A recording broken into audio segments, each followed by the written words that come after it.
శపించే నాలుక అంతే. నాలుక మొత్తం కాదు సుమి, నాలుక మొత్తం పోయేదానికి అంతే కథ. ఇక శపించే అలవాటు నాలుకకు. ఎందుకు శపించవద్దు మరి? ఎందుకు శపించవద్దు కదా? నాలుగకు అంత పవర్ ఉందా? చూద్దాం ఒకసారి. సామెతల గ్రంథము నాలుగకు అంత పవర్ ఉందా? చూద్దాం.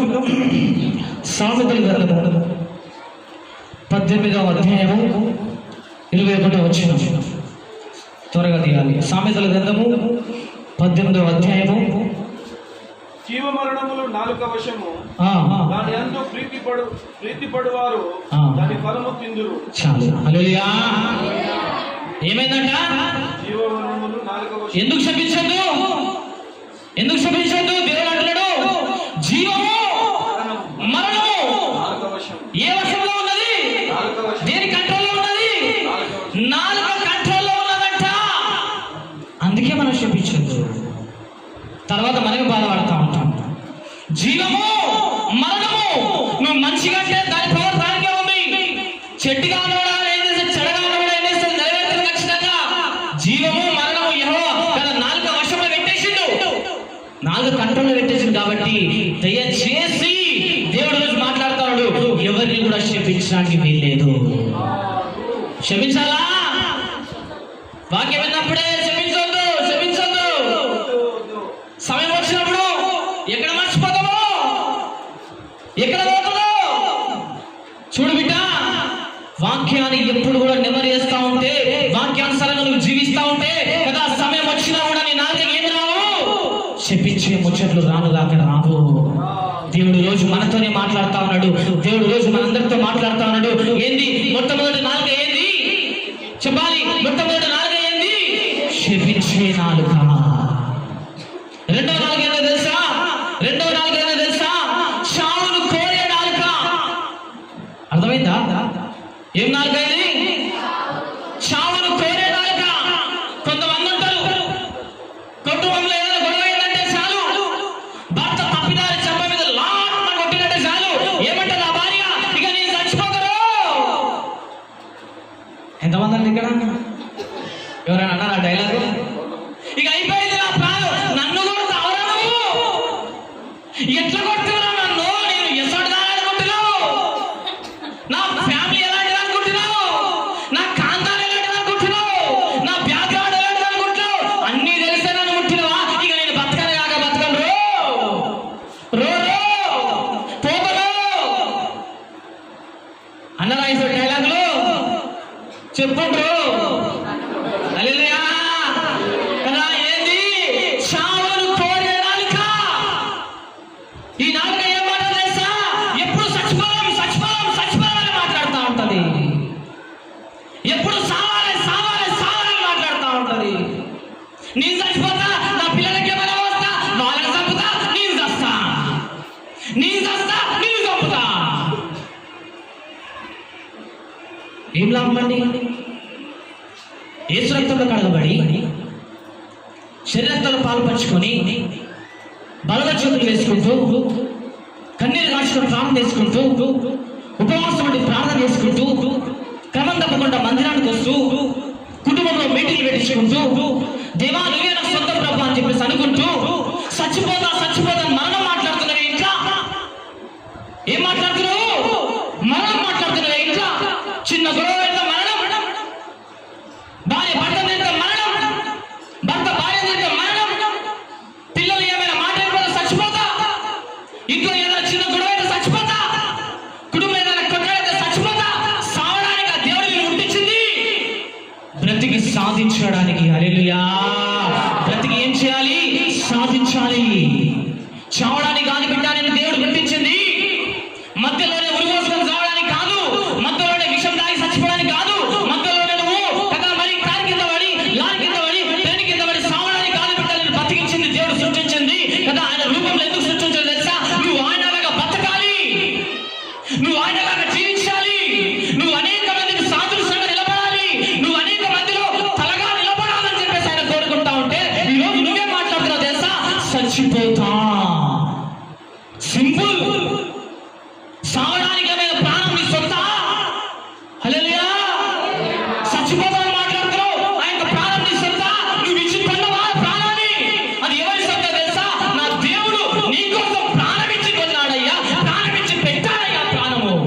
అది ఎవరి సొత్తు తెలుసా? నా దేవుని సొత్తు. ఆ సొత్తు నువ్వు తీసుకోవడానికి, నీ ప్రాణం తీసుకోవడానికి కూడా నీకు అర్హత లేదు. నువ్వు కొనుక్కున్న బట్టలు చింపుకోవడానికి నీకు అర్హత ఉంది. నువ్వు కొనుక్కున్న చెప్పులు నచ్చకపోతే పడేసుకోవడానికి అర్హత ఉంది.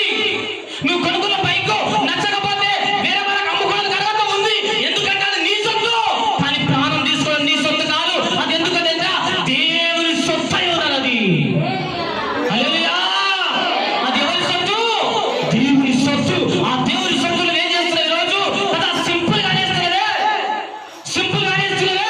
చచ్చిపోతా, ఎవరు లేట్ టైంలో ఉరేసుకొని చచ్చిపోతా, పేపర్ రాసి చచ్చిపోతా, యాసిడ్ పోసుకొని చచ్చిపోతా, ఫినాయిల్ తాగి చచ్చిపోతా. సిగ్గు లేదా నీకు? హల్లెలూయా. తెలివి ఉందా నీకు? ఆ మాట మాట్లాడుతున్నావు. బుర్ర పనిచేస్తుందా నీకు? జీవం ఇచ్చిన యేసయ్య నిన్ను క్రియేట్ చేసుకుంటే నువ్వు బతికిన బిడ్డ. ఎన్నెన్ని ప్రమాదాలు తప్పిస్తున్నాడు దేవుడు. రోడ్డు మీద ప్రమాదాలు తప్పిస్తున్నాడు దేవుడు కదా. ఎన్నెన్ని రోగములతో నిన్ను బతికి బయటపడేస్తున్నాడు దేవుడు. ఆ మాట అనడానికి నీకు నోరు ఎలా వస్తుంది? ఎవరి సొత్తు మనము? దేవుని సొత్తు అయి ఉన్నాం బిడ్డ. ఈరోజు దేవుని సొత్తు అయి ఉన్నాం. నాలుకతో చనిపోతా చనిపోతా చనిపోతా అని మాట్లాడుతున్నవే. నువ్వు చనిపోతా అంటే చంపడానికి సరే అని చెప్పేసి సిగ్నల్ ఇవ్వడానికి యేసయ్య చూస్తూ ఊరుకుంటాడా? ఊరుకోడు. ఎవరినో ఒకరిని పంపి నిన్ను బ్రతికిస్తాడు బిడ్డ. హల్లెలూయా. ఎవరినో ఒకరిని బ్రతికి నీకు ధైర్యం నింపుతాడు బిడ్డ. ఎవరినో ఒకరిని పంపి నీకు ఆదరణ కలిగిస్తాడు. ఎవరినో ఒకరిని పంపి నీవు చనిపోతున్న ప్రాణాన్ని ఏం చేస్తాడు తెలుసా? బ్రతికించి మరలా ఎక్కడేసుకుంటాడు? ఆయన మందలో నిన్ను కలుపుకుంటాడు. అంత ప్రాణంగా ప్రేమిస్తా ఉంటే యేసయ్యని కదా నువ్వేం చేస్తున్నావు? సింపుల్ గా చేస్తున్నావే, సింపుల్ గా చేస్తున్నావే. నేను చచ్చిపోతా అని చెప్పేసి ఈ చచ్చిపోతా మరణమైన మాట సైతాన్ శక్తులను యేసునామములో ఇప్పటి నుంచి కాలిపోను గాక. ఆమేన్. ఈ నాలుక మంచిదా? ఈ నాలుక మంచిదా? ఎవరైనా నీ ముందు ఇలాంటి మాటలు మాట్లాడితే ఈ నాలుక కనిపిస్తే ఒకటే అనాలి, తప్పేం లేదు. ఎందుకో తెలుసా? ఆ నాలుగు ఆమెలో మాట్లాడతలేదు, ఆమెలో అపవాది మాట్లాడిస్తున్నాడు. ఏమనాలి? పక్కన వచ్చి కదా ఏం చేయాలి అమ్మా, నా నోటు ఊరికే కొడుతుండు, ఏదో మందో మాట కోసం చచ్చిపోవాలనుకుంటున్నా అని చెప్పేసి అంటే ఆమెతో పాటు కూర్చొని వేడవద్దు, సావుపో అని చెప్పేసి వీలేదు. ఏమో తెలుసా? సైతానా, ఈ బిడ్డలు సైతానా యేసు నామములో కాలిపోవాలా? ఈ మాట పలికి చూడు, కళ్ళు తెమ్మదిరిపోతాయేమో. ఆయన ఏం మాట్లాడో తెలుసా? నీ దగ్గరకు వచ్చి మంచి పని అయింది కదా మంచి పని సంగతి. నీ దగ్గరకు వచ్చి చాలా మంచి పని చేశాను నేను, లేకపోతే ఈ టైంలో నేను ఖచ్చితంగా ఊళ్ళోసుకొని చచ్చిపోతుంది కదా. ఇన్ని మర్మాలు ఉన్నాయా? ఎంతమంది చచ్చిపోతలేరండి? చూస్తున్నాం, పిట్టలు రాలినట్టు రాలిపోతా ఉన్నారు. ఎంతమంది కన్ను మూస్తున్నారు. ఆత్మహత్యలు ఎంతమంది చేసుకుంటున్నారు. ఎందుకు చచ్చినారయ్యా అని చెప్పేసి అంటే చిన్న మాటని, పెద్ద ఏమి లేకుంటే చిన్న మాటని, చిన్న సంఘటనే, చిన్న విషయమే ఏం చేస్తుంది తెలుసా? మనిషిని ఈ ఫ్యాన్కి ఉరేసుకున్నట్టు చేస్తుందండి. ఏం చేస్తుంది తెలుసా? మనిషిని ట్రైన్ దగ్గరకో బస్ దగ్గరకు పోయేటట్టు చేస్తుందండి. చనిపోయిన తర్వాత తెలుస్తుందండి. చనిపోయిన తర్వాత చచ్చిపోయిన బాగానే ఉంటారు, కానీ వాళ్ళనే నమ్ముకున్న వాళ్ళ పరిస్థితి ఏం కావాలి? కడుపులో ఉంటే కొడుకు చచ్చిపోతే కదా ఆ తల్లి ఏమనుకుంటా తెలుసా? ఆ తల్లి ఏమన్నా తెలుసా? ఎవరైనా ఒక వ్యక్తి కనిపిస్తే వెనకాల నుంచి చూస్తే నా కొడుకులా ఉన్నాడు కదా వాడు, బాధపడదా ఆ తల్లి? అరే నా భర్తలా ఉన్నాడు కదా ఆయన, బాధపడదా భార్య? అయ్యో నా భార్యలా ఉంది కదా అని చెప్పేసి బాధపడదా భర్త? బాధపడదా భర్త?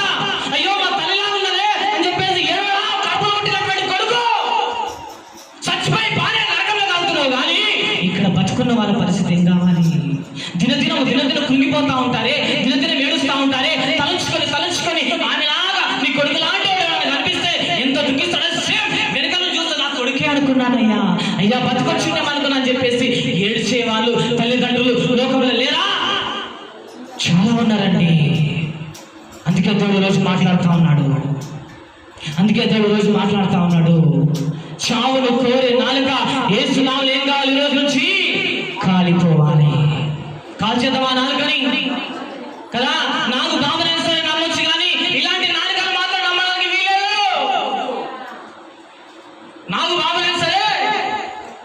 నమ్ముతారా?